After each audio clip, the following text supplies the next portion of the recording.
Mega DSC notification ఇచ్చిన తర్వాత YCP నాయకులు కావాలనే 141 కేసులు పెట్టారని మంత్రి లోకేష్ ధ్వజమెత్తారు. అయినా పారదర్శకంగా నిర్వహించడం వల్ల డిఎస్సిని పూర్తి చేశామని వెల్లడించారు. మెగా డిఎస్సి 2025 నిర్వహణపై మంత్రి లోకేష్ శాసనసభలో పవర్ పాయింట్ ప్రజెంటేషన్ ఇచ్చారు.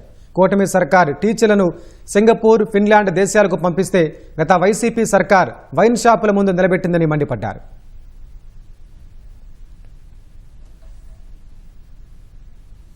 డిఎస్సి అనేది ఒక బాధ్యతగా ప్రజా ప్రభుత్వం తీసుకుంది.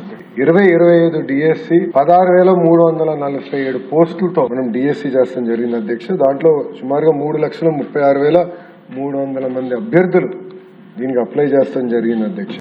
ఈ మొత్తం ప్రక్రియ కూడా 148 రోజుల్లో పూర్తి చేస్తాం జరిగింది అధ్యక్ష. 94 నుంచి డిఎస్సి విధానం తీసుకొచ్చాం. అప్పటి నుంచి 2019 వరకు మీరు చూస్తే అధ్యక్ష, ఒక తెలుగుదేశం పార్టీ హయాంలోనే 180,000 మంది టీచర్ని నియామకం చేశాం. కానీ అధ్యక్ష 2019లో ఏం జరిగిందో గౌరవ సభ్యులందరూ కూడా తెలుసుకోవాల్సిన అవసరం ఉంది అధ్యక్ష. 2019 నుంచి 24 వరకు ఒక్క టీచర్ రిక్రూట్మెంట్ జరగలేదు. 12 లక్షల మంది పిల్లలు ప్రభుత్వ పాఠశాలలకి దూరం అయ్యారు అధ్యక్ష. ఆనాడు పెద్ద పెద్ద మాటలు మాట్లాడారు అధ్యక్ష. ఉపాధ్యాయులు అనేది మనం అందరం గౌరవించాలి. ఉపాధ్యాయుల్ని ఈ రోజు కూటమి ప్రభుత్వం ఒక సింగపూర్ కి, ఫిన్లాండ్ కి ట్రైనింగ్ పంపిస్తే అధ్యక్ష, గత ప్రభుత్వం ఏం చేసింది అధ్యక్ష, టీచర్ని ఏకంగా వైన్ షాపుల ముందర పెడతాం జరిగింది అధ్యక్ష.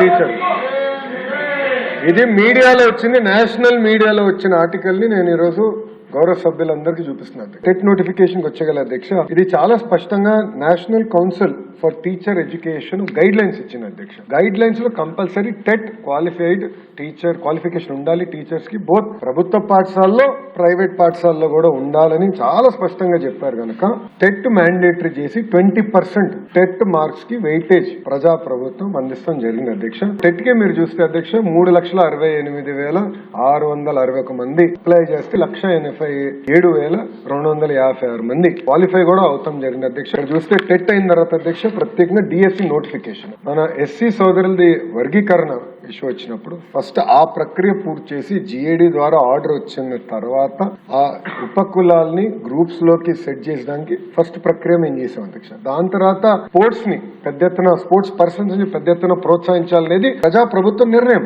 ఎందుకంటే గౌరవ ప్రధానమంత్రి శ్రీ నరేంద్ర మోడీ గారు ఏమంటున్నారంటే, ఎస్ ఒలింపిక్స్ లో మన గోల్డ్ మెడల్స్ రావాలి, స్పోర్ట్స్ చాలా మంది యువకులు స్పోర్ట్స్ యాజ్ అ ప్రొఫెషన్ గా తీసుకోవాలి, దాని తర్వాత వాళ్ళు రిటైర్ అయినప్పుడు వాళ్ళకి ఎలాంటి ఇబ్బంది లేకుండా చూసుకోవాల్సిన బాధ్యత ప్రభుత్వాలపైన ఉన్నాయని ఆయన చాలా స్పష్టంగా చెప్పి కేంద్రంలో ఒక అద్భుతమైన పాలసీ తీసుకొచ్చారు. ఆ పాలసీని మనం దాన్ని అడాప్ట్ చేసుకుని చాలా డీటెయిల్ గా వెళ్ళాం. కనుక మీరు చూస్తే గతంలో 29 స్పోర్ట్స్ కేటగిరీలు ఉంటే కేంద్ర ప్రభుత్వ నోటిఫికేషన్ ప్రకారం 65 స్పోర్ట్స్ కేటగిరీలు మనం అడాప్ట్ చేసుకుంటాం జరిగినది. టీచర్ రిక్రూట్మెంట్ టెస్ట్ TRT కూడా పకడ్బందీగా చేసి నోటిఫికేషన్ ఇచ్చి స్కీమ్ ఆఫ్ సెలక్షన్ కూడా మనం అనౌన్స్ చేస్తాం జరిగింది అధ్యక్ష.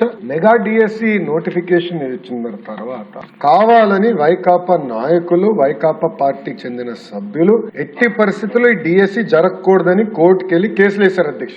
148 రోజుల్లో 141 కేసులు డిఎస్సి జరగద్దు, డిఎస్సి ఆపండి అని కేసులు వేశారు. వాళ్ళు 141 కేసులు వేయించిన డిఎస్సి మేము పూర్తి చేసి ఆఫర్ లెటర్లు ఇచ్చి టీచర్ని ట్రైన్ చేసి స్కూల్స్ లో పెట్టిన ఘనత ప్రజాప్రభుత్వం.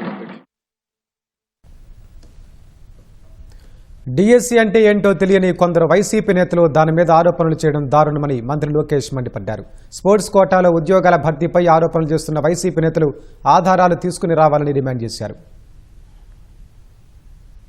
డిఎస్సి అంటే డిస్ట్రిక్ట్ సెలక్షన్ కమిటీ, వాళ్ళ అధికార ప్రతినిధి ఒక డిబేట్ కి వెళ్ళి డిఎస్సికి అంటే ఏంటంటే డిజిటల్ సిగ్నేచర్ సర్టిఫికేట్ అన్నాడు. అంటే డిఎస్సి అనే అర్థం తెలియని వాళ్ళు ఈరోజు క్వశ్చన్ పేపర్ గురించి మాట్లాడుతున్నారు.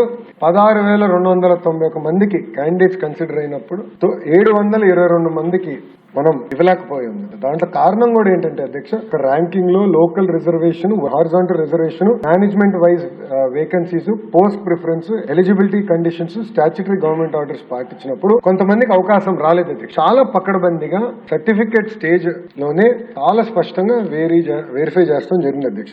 వర్టికల్ హారిజాంటల్ రిజర్వేషన్ కి వచ్చేగల అధ్యక్ష, ఇది యాక్చువల్ స్లైడ్ తయారు చేశాం. బస్ ని ఉదాహరణగా తీసుకుని ఎంతమంది ఎక్కారు, దాంట్లో ఏ కమ్యూనిటీకి చెందిన వాళ్ళు అంటే ఎస్సీ సోదరుల రిజర్వేషన్, బీసీ సోదరుల reservation, economically weaker section reservation అంతా చేసిన తర్వాత ఇది వర్టికల్ అవుతే హారిజాంటల్ కి వచ్చేగల ప్రత్యేకంగా డిసెబిలిటీస్ ఉన్నవారు, స్పోర్ట్స్ కోటాలో ఉన్నవారు, అదంతా హారిజాంటల్ రిజర్వేషన్ చేయాలి. Very very complicated point based system అధ్యక్ష. గతంలో ఎలా ఉండేదంటే ఒక ఫిక్స్డ్ రాస్టర్ పాయింట్ అనేది ఉండేది అధ్యక్ష.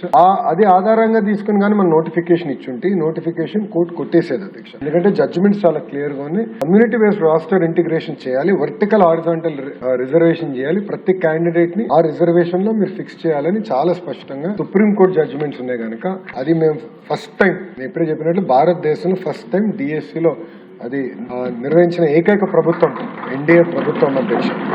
స్పోర్ట్స్ కోటా గురించి అనేక ఆరోపణలు, టీమ్ 11 ఆరోపణలు చేస్తుంది. స్పోర్ట్స్ పర్సన్ కి టెస్ట్ పెట్టాలని లేదు అధ్యక్ష. Idea is to promote sports. Quota ద్వారా వాళ్ళకి ఇవ్వాలని చాలా స్పష్టంగా ఉంది అధ్యక్ష.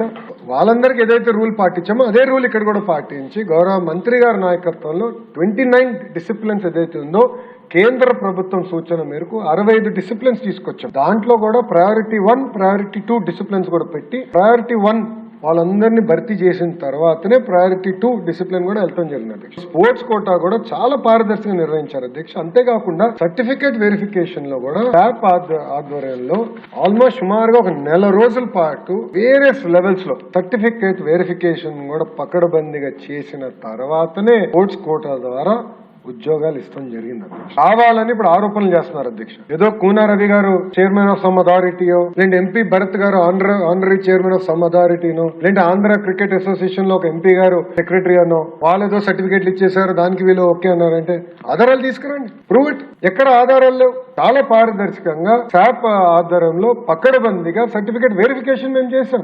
కానీ మొత్తం ప్రక్రియ పూర్తయి ట్రైనింగ్ అయిన సుమారుగా సంవత్సరం తర్వాత ఇప్పుడు వచ్చి శాప్ లో ఏదో జరిగిపోయిందని ఆరోపణలు చేస్తాం చాలా చాలా బాధాకరం.